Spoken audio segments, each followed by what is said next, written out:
नमस्कार दोस्तों, मेरा नाम है हरीश और आप देख रहे हैं इलेक्ट्रॉनिक्स वर्मा। तो दोस्तों आजकल क्या है कि मार्केट के अंदर जैसे ही कोई क्लास डी एम्पलीफायर आता है तो मार्केट के अंदर वहाँ पर लगता है कि वो देखने में नया बोर्ड है।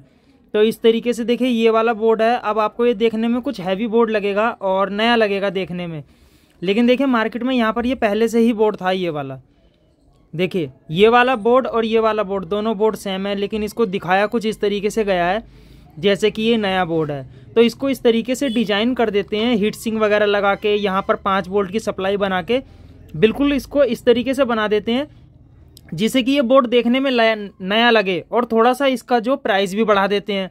लेकिन यहाँ पर बोर्ड सेम ही है। देखिए ये वाला बोर्ड हमारा, ये वाला बोर्ड दोनों सेम है। इस आईसी का नंबर देखिए, मैं आपको दिखा देता हूँ।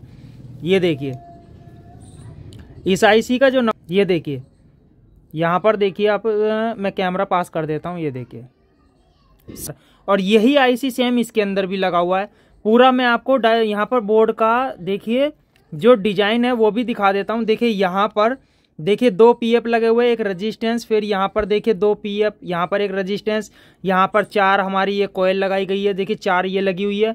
यहाँ पर स्पीकर आउटपुट है, यहाँ पर भी स्पीकर आउटपुट है, ये सप्लाई है।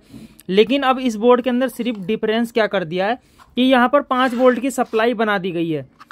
यानी कि अगर आप एक ब्लूटूथ किट को लगाएंगे तो यहाँ पर 5 वोल्ट की सप्लाई भी है और हमारी आउटपुट की सप्लाई भी है, जो हम बोर्ड को इनपुट ऑडियो देंगे। और अगर ये वाला बोर्ड अगर आप लेते हैं तो यहाँ पर आपको एक 7805 आईसी लगानी पड़ेगी, तब जाके आप इस ब्लूटूथ किट को चला पाओगे।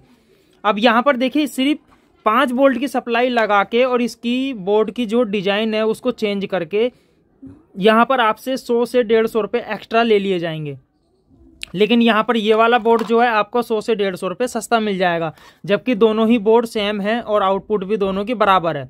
लेकिन यहाँ पर अब क्या कर दिया जाता है कि थोड़ा बहुत सर्किट के अंदर चेंजिंग करके, कोयल वगैरह का ओम्स को ज़्यादा करके या कम करके थोड़ा सा आउटपुट को बढ़ा दिया जाता है। और हीट सिंक इसलिए लगा दिया जाता है क्योंकि जब आउटपुट थोड़ा सा ज़्यादा हो जाएगा तो आईसी ज़्यादा हीटिंग होगी, तो वहाँ पर जो है हीट सिंक लगा दिया।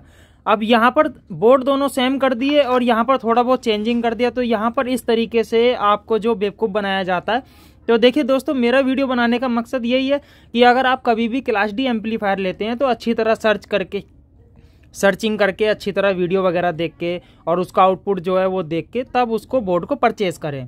तो दोस्तों वीडियो अगर अच्छा लगा हो, वीडियो को लाइक करना, शेयर करना, सब्सक्राइब करना और बेल का आइकन को जरूर दबाना। मैं आगे भी आपके लिए ऐसी ही जानकारी लाता रहूँगा।